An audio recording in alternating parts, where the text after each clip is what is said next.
I am a pediatrician, a researcher, and a parent, and I became those things in that order.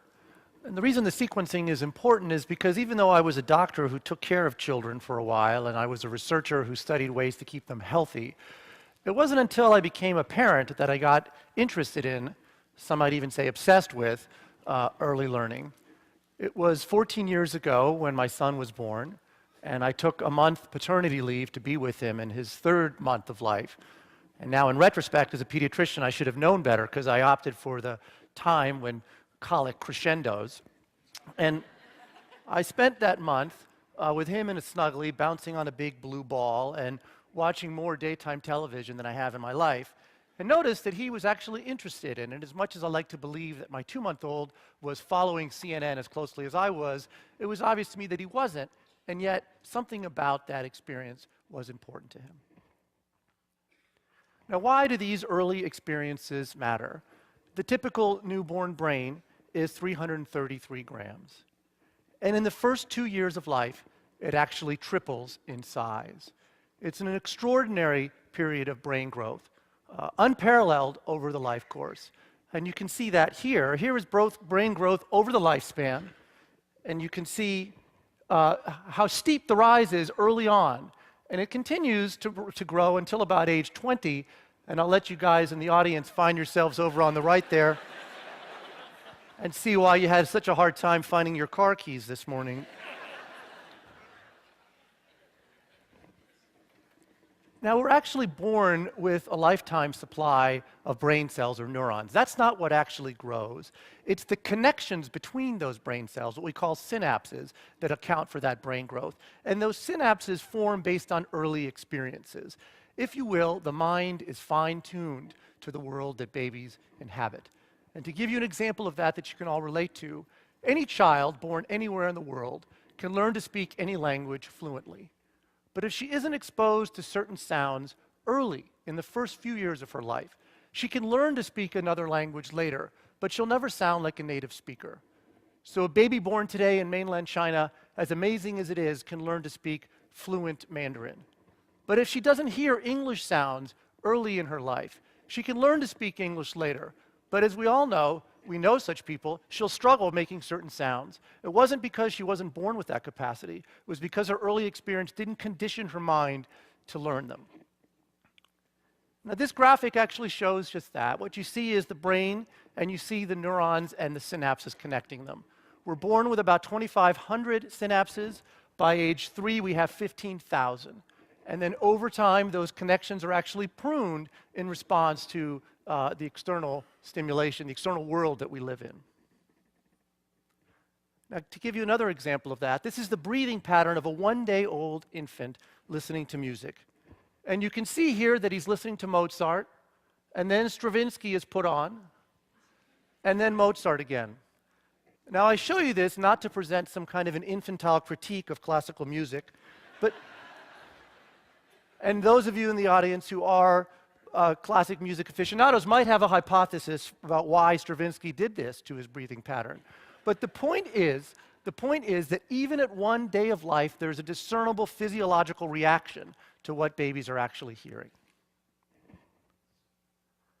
Now, we know from decades of research that too little stimulation early on is bad for brain development.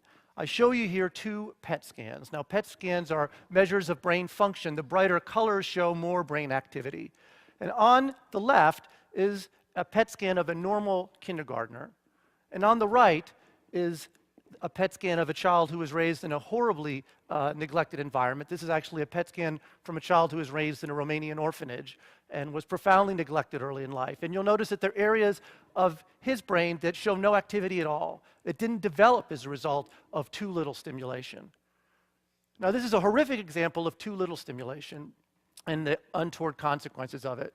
But the question we've had in our lab for some time is, what about too much? Is it actually possible to overstimulate the developing brain, or more appropriately, to inappropriately stimulate the developing brain in ways that are actually not beneficial but harmful? And this is important because we're technologizing childhood today in a way that's unprecedented. In 1970, the average age at which children began to watch television regularly was 4 years. like this cute little girl here. And today, based on research that we've done, it's 4 months. It's not just how early they watch, but how much they watch. The typical child before the age of 5 is watching about 4.5 hours of TV a day. That represents as much as 40% of their waking hours. Which brings us to Baby Einstein. Now, many of you probably have not seen Baby Einstein, but I will show you a random 20-second clip from Baby Einstein Day on the Farm, and here it is.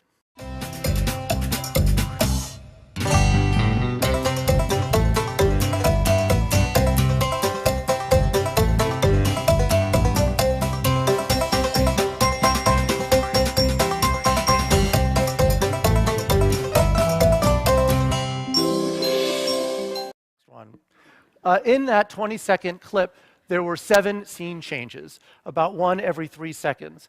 It's about the most exhausting day on the farm since John Steinbeck's Grapes of Wrath. And of course, it's nothing like being on a real farm, right? Adults watching this find it discombobulating because your mind is trying to make a coherent narrative out of this, and there is no coherent narrative. It jumps all over the place. But babies aren't trying to make a coherent narrative out of it. They're not capable of doing that. It's all of that screen change, all of that stimulation that's keeping them actually engaged in the screen. So we've had for a while what we call the overstimulation hypothesis, which is that prolonged exposure to this rapid image change during this critical window of brain development would precondition the mind to expect high levels of input, and that would lead to inattention in later life. So you watch enough Baby Einstein Day on the Farm as a baby, and when you go to a farm as a school-age child, it's boring. It's too slow. How come there's no sheep suddenly popping into my face? How come there's no marionette going back and forth? Why do I have to walk from here to there? That's the general idea, that you're conditioning the mind to that reality, which doesn't actually exist. And we tested this some years ago, and what we found was that the more television children watched before age 3, the more likely they were to actually have attentional problems at school age. Specifically, for each hour that they watched before the age of 3, their chances of having attentional problems was increased by about 10%. So a child who watched 2 hours of TV a day before the age of 3 would be 20% more likely to have attention problems compared to a child who watched none. Now, what else did we find? We found that the more cognitive stimulation children received, and we measured cognitive stimulation in terms of how often parents read to their child, how often they took them to the museum, how often they sang to them, we found that cognitive stimulation reduced the chances of attentional problems later in life. In fact, each hour of cognitive stimulation reduced them by about 30%. So if you will, these are two sides of the same coin. There are certain things that we can do early on in our children's lives that enhance their ability to pay attention, and certain things that we can do early on that actually impede them. Now, if our hypothesis was right, that it's based on the pacing of the programs, and you might imagine that what children watch actually is important. And so content would be key. And I'll give you 2 examples of content to illustrate that point. The first is the Powerpuff Girls movie, the right mix of sugar and spice for a satisfying rush. I don't know how many of you have seen that, but here's a scene from that.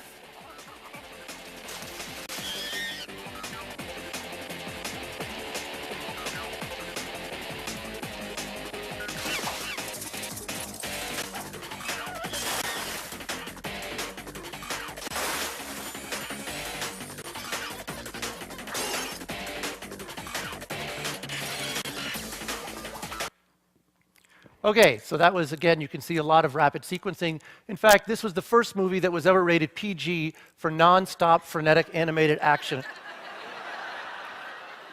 I'm not making it up, that's the back of the box there. Now, I want to contrast that with something that I'm sure you're all very familiar with. Really needs no introduction, but this is a clip from Mr. Rogers for you to watch.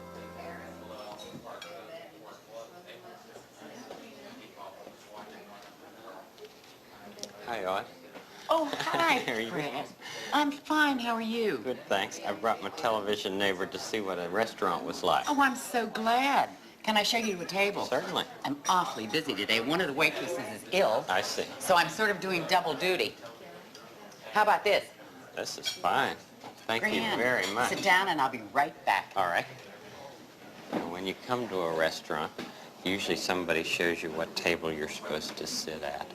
And one of the first things you do is to put your napkin either on your lap or up here.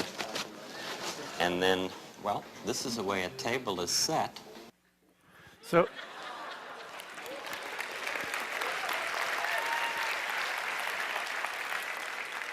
Fred Rogers invented reality TV. He's not credited with it. Actually, it's not reality, right? It's even slower paced than reality. The waitress says, "I'm awfully busy," but she doesn't seem the least bit hurried. So you can see that there are very, very real differences in pacing. And when we followed up our study with a subsequent experiment to look at what children actually watch, what you see is that educational programs like Mr. Rogers pose no increased risk of attentional problems. Entertainment programs like the Powerpuff Girls movie increase the chances by about 60%. And violent programming, which I didn't show you, increases it even by more than 100%. And violent programs are typically even more rapidly sequenced. Now, in the last year, we've been building actually a mouse model of television viewing in my lab, and you are now watching mouse TV here. The sounds are from the Cartoon Network, and the lights are basically photorhythmically generated by those sounds. This is what it looks like. These are the TV lounges here that the mice live in, and they have speakers above and lights around them.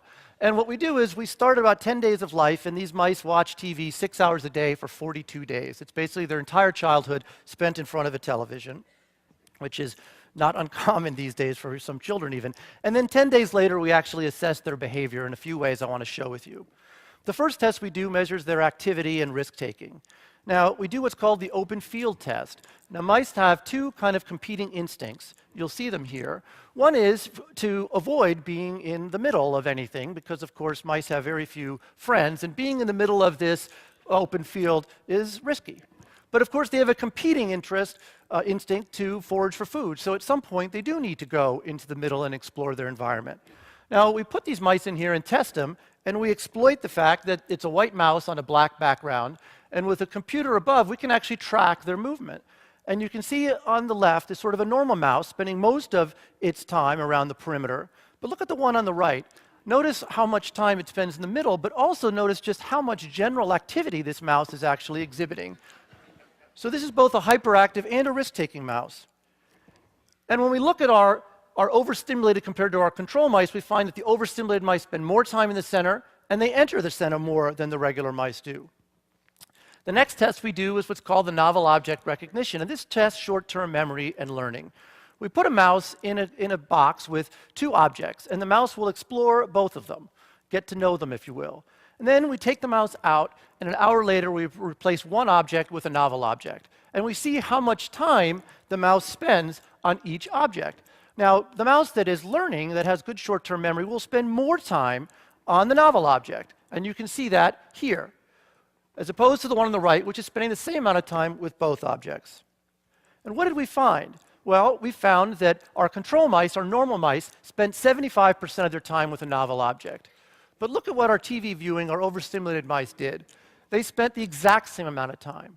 It was as if they couldn't distinguish the two objects or they didn't care. But one way or another, they were not learning. They were not acting like normal mice. Now, I want to talk a little bit about a study we did with children. It's a building block study. It was a randomized trial here in a low-income clinic in Seattle. We took 200 children who were 18 to 24 months of age, and we gave half of them blocks at the beginning of the study and half of them blocks at the end. And their parents got what we call blocktivities monthly. These were ways to play with your children with blocks. Sort the blocks, stack the blocks, count the blocks. Really simple things that come naturally to a lot of parents, but what a lot of low-income parents don't do with their children regularly. And here's what happened. The children who got the blocks, 59% of them played with them on a typical day, as opposed to 13% who didn't get the blocks initially. They played for about 20 minutes a day, about 1.5 episodes a day, and about 65% of the time was with their parent. And then 6 months later, we assessed their language. And see on the right here that the kids who got the blocks late scored in the 42nd percentile, which is below average, but unfortunately not uncommon in low-income populations in Seattle and, for that matter, around the world. And the kids who got the blocks They actually scored at 56th percentile, significantly better and slightly above average. So promoting that kind of interactive play actually promoted language development in these young children. So I want to conclude by impressing on you that early childhood is very important for children and for mice, and it's critical to their development. And we need more real-time play today and less fast-paced media, particularly for young children. It's vitally important that we have that, because if we change the beginning of the story, we change the whole story. Thank you very, very much.